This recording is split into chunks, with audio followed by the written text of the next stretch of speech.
Dupont-Aignan, merci d'être avec nous.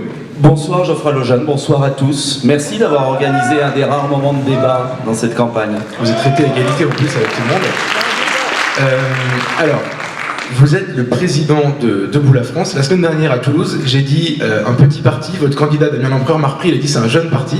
Donc il ne faut pas rigoler avec ça. Vous êtes ancien candidat à l'élection présidentielle en 2012. Vous êtes député de l'Essonne, maire de Hyères, je crois que j'ai fait le tour. Oui. Et vous êtes entré en politique, vous êtes passé par les Républicains, enfin par l'UMP, devenu les Républicains que vous avez quitté en 2007. Oui. Après l'élection de Nicolas Sarkozy. Avant, pardon. Et depuis, vous voguez sous vos propres couleurs, on va dire ça comme ça. Et vous êtes aujourd'hui candidat donc à la tête de liste pour votre jeune parti Debout la France. Pardon. Dans ces élections régionales, vous faites, dans les sondages en tout cas, des scores un peu plus importants que ceux qu'on a l'habitude de voir dans les sondages vous concernant. Voilà, j'ai dit ça proprement. La question c'est, finalement vous avez un parcours politique insolite, et je voulais vous demander, quelle est selon vous la finalité de la politique, et quel est le but que vous recherchez depuis toutes ces années? Quand vous dites un parcours politique insolite, c'est tragique. Qu'est-ce que je veux dire par là? C'est que j'essaie d'être sincère, enfin je le suis d'ailleurs. Et justement, dans la vie politique française pourrie jusqu'à la moelle, ça paraît insolite. Quelqu'un qui dit ce qu'il pense, qui à plusieurs reprises a quitté des postes, des fonctions, parce que ce qui a été voté ou proposé était complètement contraire à ma conscience. Je pense au traité d'Amsterdam sur les frontières, je pense à tous les traités qu'on nous a fait avaler. Ça paraît insolite. Et vous avez raison, d'ailleurs, le mot est juste, mais pour moi, la politique, elle sert à quoi? Est-ce que c'est de faire une carrière, d'avoir des postes, des fonctions, ou est-ce que c'est de servir l'idée qu'on se fait de l'intérêt général, du bien commun? Et il n'y a pas de démocratie possible si les femmes et les hommes politiques qui se présentent aux élections renoncent à ce qu'ils sont, à ce qu'ils portent, à ce qu'ils représentent. Parce qu'à ce moment-là, ça veut dire que tout le jeu politique est trahi.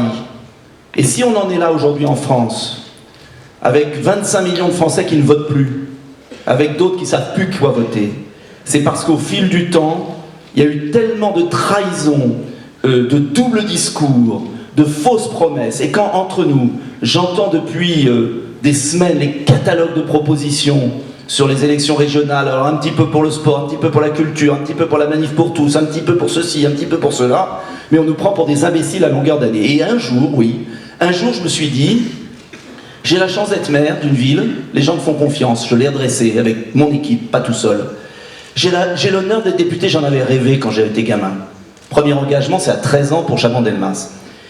J'ai cette chance, et je vais faire comme les autres, et je vais finir comment, à pas me regarder dans la glace, et à me dire à quoi j'ai servi, alors peut-être que j'aurais eu des plus beaux postes, entre guillemets, mais pour faire quoi? Pour être le larbin à Bruxelles? Donc, un jour, je me suis dit, si tu veux pouvoir te regarder dans la glace, et plus que ça, parce que ça, à la rigueur, mais voir tes concitoyens droit dans les yeux et leur dire, j'ai fait tout ce que j'ai pu du mandat que vous m'avez confié quand vous m'avez élu. Eh bien, si je veux faire ça, il faut que j'accepte d'être libre, il faut que j'accepte de reconstruire un mouvement, il faut que j'accepte de galérer, il faut que j'accepte d'être traité de petit, il faut que j'accepte, c'est pas contre vous, il faut que j'accepte un autre parcours, beaucoup de risques, peut-être l'échec, mais en tout cas, la réussite de mon âme. Et je pense que si on faisait tous ça, la France n'en serait pas là. Ça ne veut pas dire que je demande aux gens d'être d'accord avec moi, mais moi, je ne peux pas.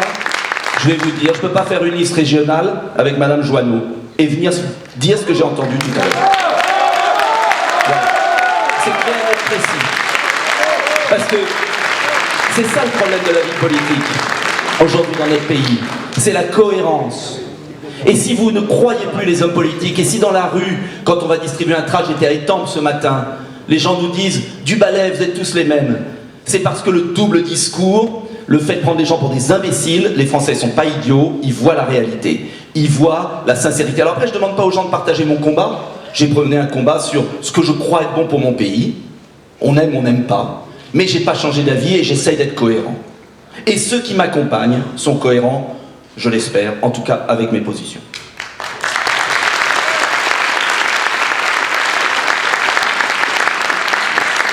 Je ne voulais pas vous vexer. Moi, quand je traite quelqu'un de petit, c'est pas une insulte. Non, mais j'ai souvent été traité de... Et puis vous savez ce que disait De Gaulle, je n'ai comme rival international que Tintin, ou Astérix. Non, c'était Tintin, le petit contre les grands, etc. Bon, et c'était quand même pas mal, donc je suis pas vexé du tout d'être traité de petit. Il n'y a pas de petit dans la vie, et je crois au contraire que dans toutes les périodes historiques troublées, ce sont par des chemins de traverse. C'est en revenant aux valeurs, à l'authenticité, à ce qu'on croit au fond de soi-même, qu'on peut soulever les montagnes. D'ailleurs, vous en êtes la preuve vivante, parce qu'entre nous, c'est vous qui avez soulevé des millions de gens dans la rue, c'est pas les hommes ou les femmes politiques.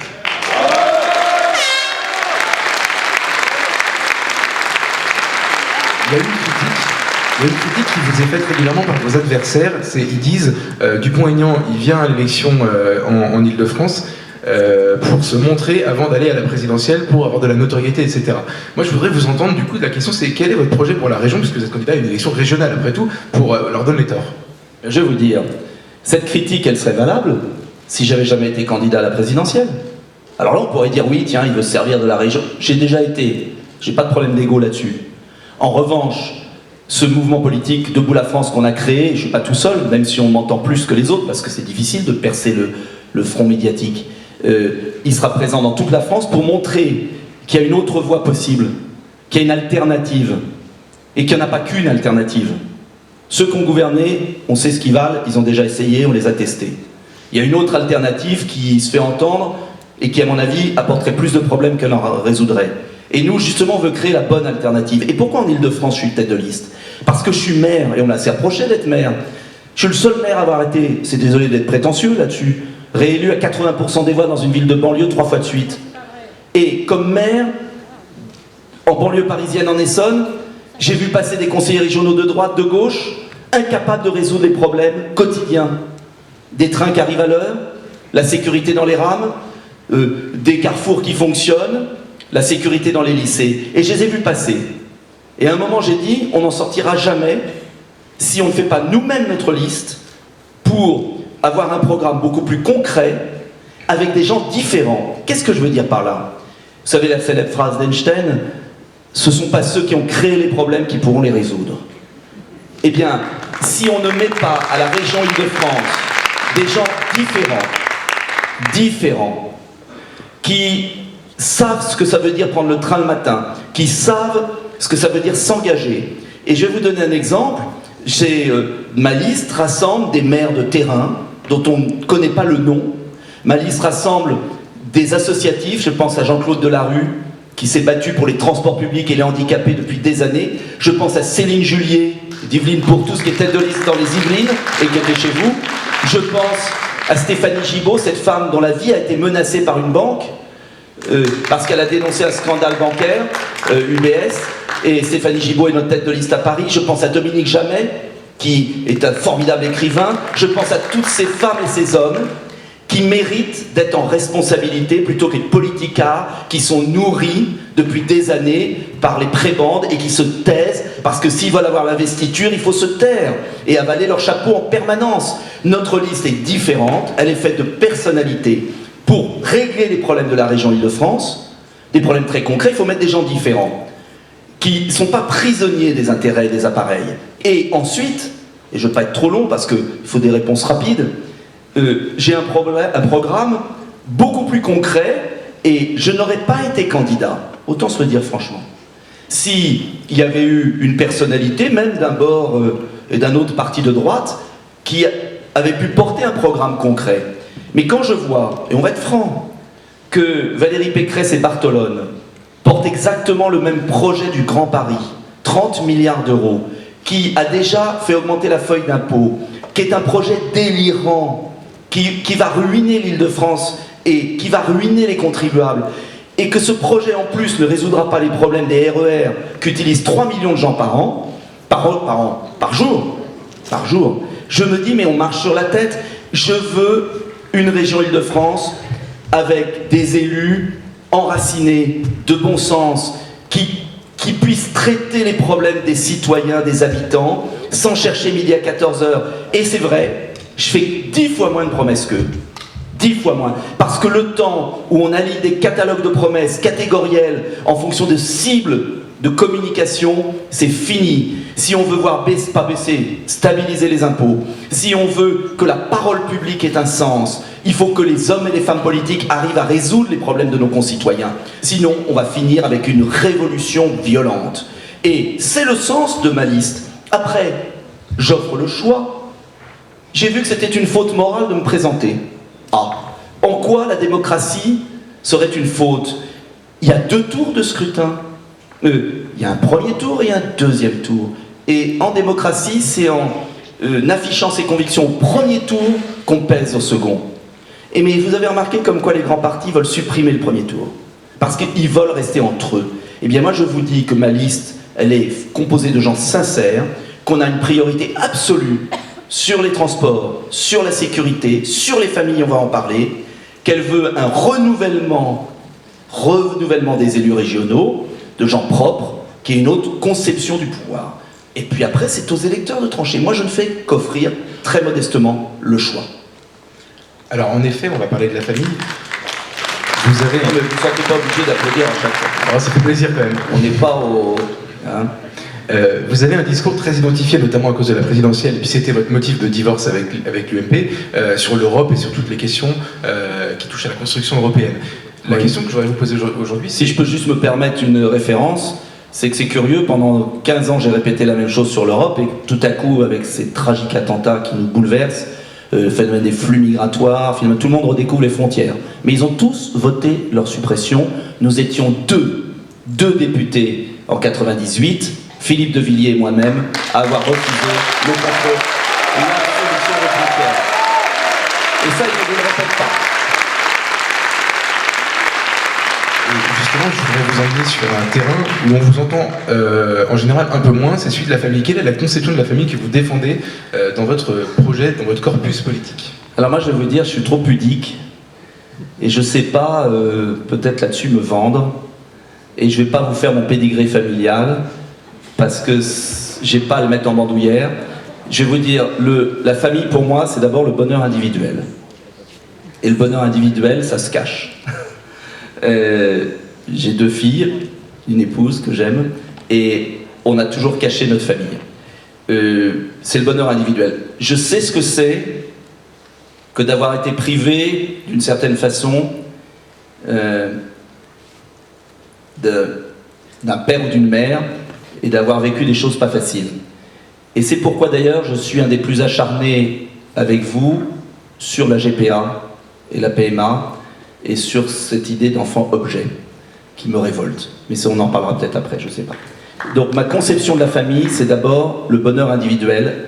Quand on a la chance d'avoir un papa et une maman, quand on a la chance d'avoir tout cela, c'est criminel de priver volontairement des enfants de cela. C'est premier point. Le deuxième point de la conception de la famille,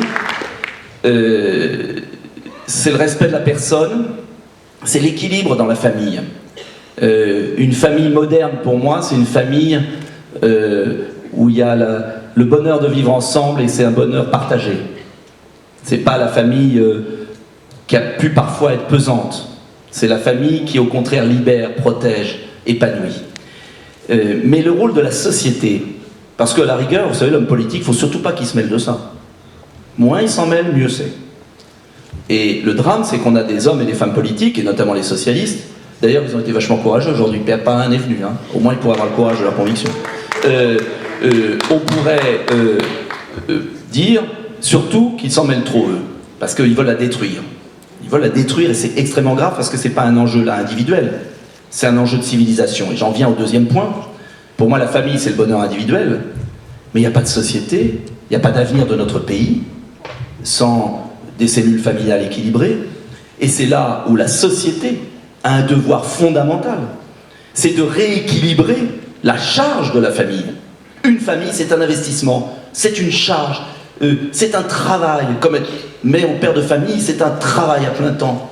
Et le rôle de la société. C'était ça qui était magnifique dans notre politique familiale, qui a fait que la France a une démographie équilibrée et qu'on est en train de foutre en l'air de manière scandaleuse. C'était de compenser les charges de la famille par une vraie politique familiale. Et c'est là où la société a un rôle à la fois de protéger la famille et de la favoriser par des dispositifs qu'on a bien connus et qui sont tous en train d'être détricotés. Et il faut être honnête, ça a commencé aussi sous les gouvernements précédents, les réductions de quotient familial. Et ça a été continué et aggravé sur ce gouvernement. Donc, ma conception de la famille est très simple. Si on veut que la France survive, il faut qu'on ait une démographie qui se renouvelle, il faut qu'on ait des enfants heureux, il faut qu'on ait des familles équilibrées.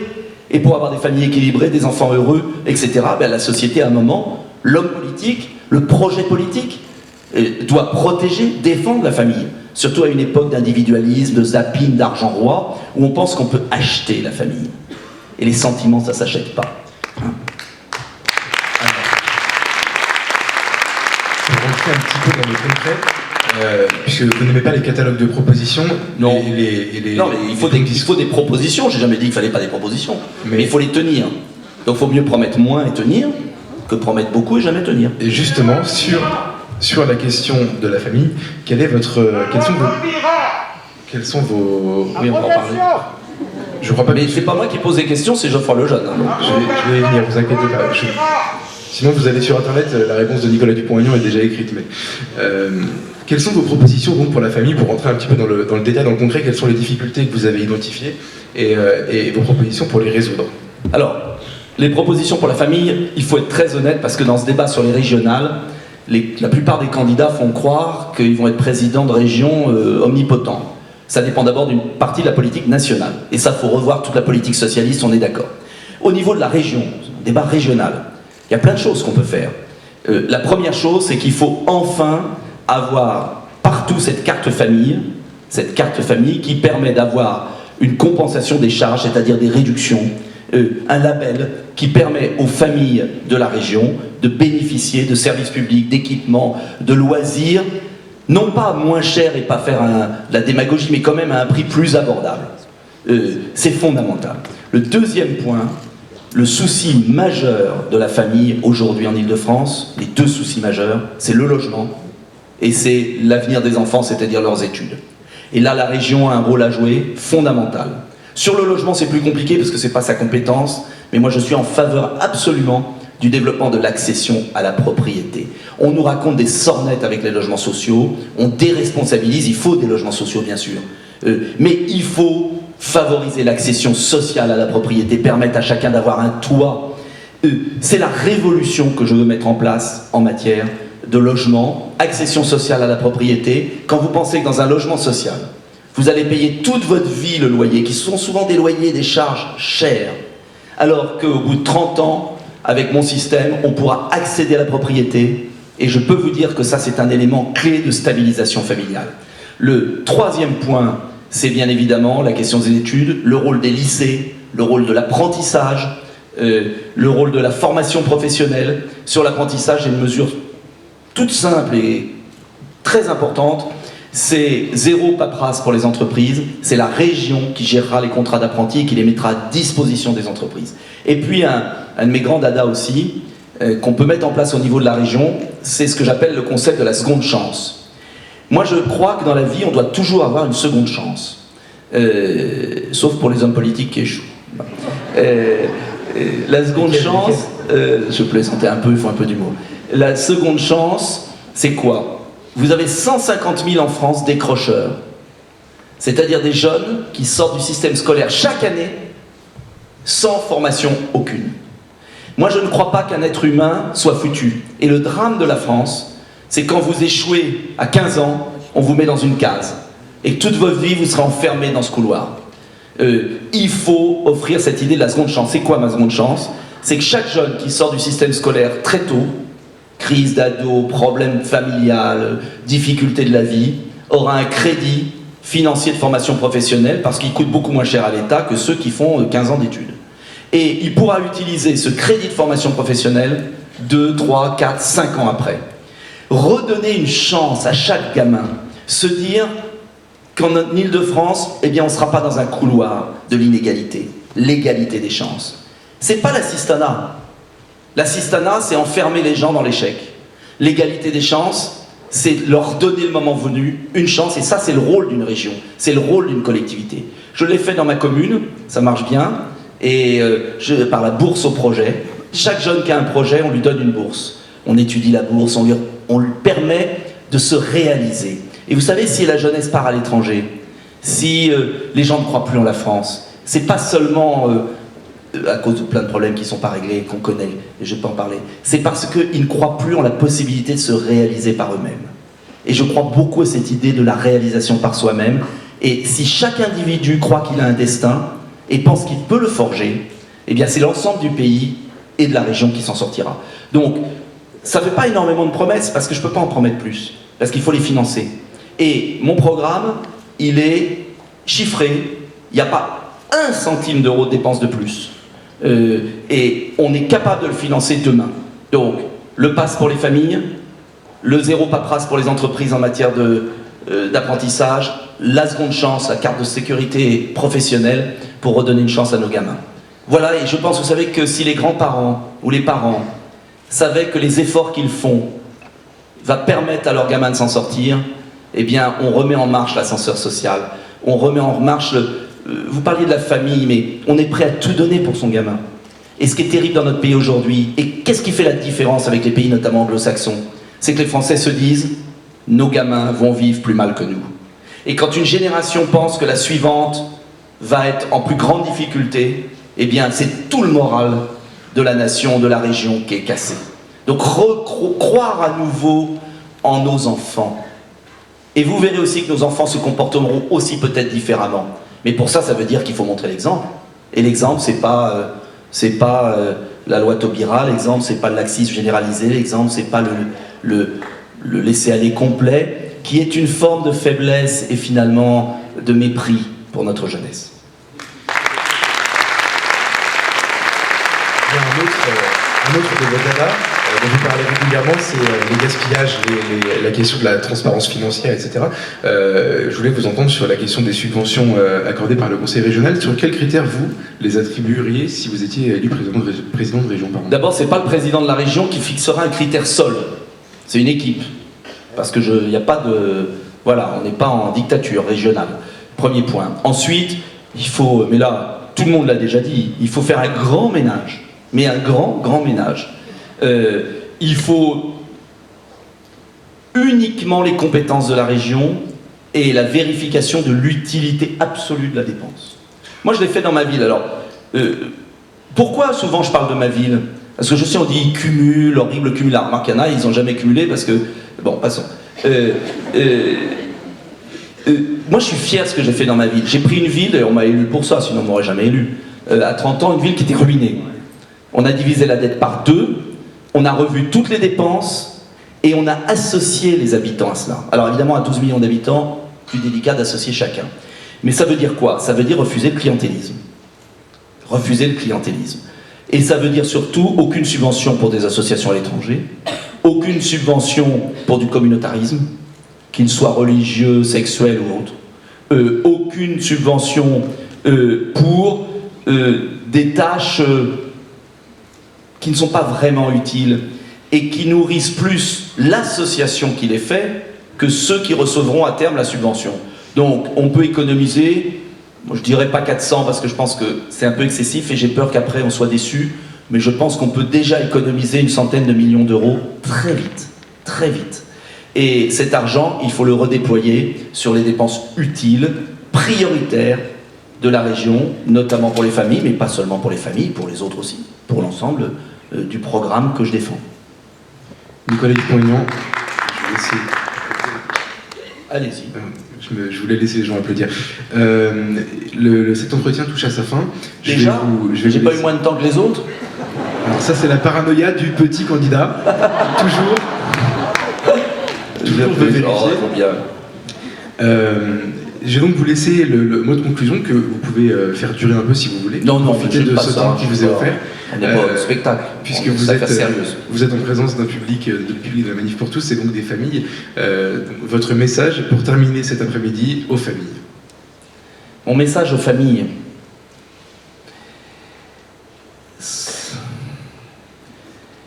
Je vais vous prendre une anecdote. Si vous allez dans un restaurant et qu'on vous empoisonne, qu'il y a une intoxication alimentaire, vous n'y retournez pas. Quand il y a deux restaurants qui sont face à face pendant 20 ans et qui empoisonnent toute une ville, mais qui ont des très beaux menus, des très beaux discours, est-ce que vous y retournez? Jamais. Vous préférez le petit bistrot qui a des produits frais, sains, et qui est plus petit, mais où le cuisinier sait ce qu'il cuisine. Voilà. Alors, ça c'est le message général. Mais non, mais faut bien un peu détendre l'atmosphère, mais c'est vrai, je me pose toujours cette question fondamentale. Je me dis, comment se fait-il que nos concitoyens, après s'être fait tant tromper, après voir les incohérences même, et je le dis pas méchamment, mais j'ai écouté, parce que j'essaie d'être honnête avec moi-même, j'ai écouté mes deux prédécesseurs. Monsieur Saint-Just, il traitait votre rassemblement de mondanité il y a quelques années. Bon voilà, moi je veux bien tout. Et après il vient, Madame Pécresse, elle a Madame Joanneau, et Madame Joanneau, elle sera peut-être vice-présidente de la commission famille, vous en savez rien. Ben oui, mais elle est sur la liste, ils ont fait alliance, ils disent exactement l'inverse sur tous les sujets. Alors moi je veux bien, moi je pourrais faire pareil, à ce moment-là, mais ça veut dire quoi? Mais moi je sais pas lutter avec ça, j'ai pas cette force, j'ai pas ce culot de venir vous promettre tout, et puis de mettre sur la liste quelqu'un qui déclarait, je l'ai amené parce qu'il faut le croire pour l'entendre, qui déclarait qu'elle était pour l'adoption, parce que c'est moderne. Voilà, c'est tout. Et je vais vous dire, ça m'écoeure tout ça, j'en ai ras-le-bol. Et je me dis, mais écoutez, il y a un moment, est-ce qu'on va redresser notre pays? Mais c'est pas nous qui allons redresser les hommes politiques tout seuls, le pays.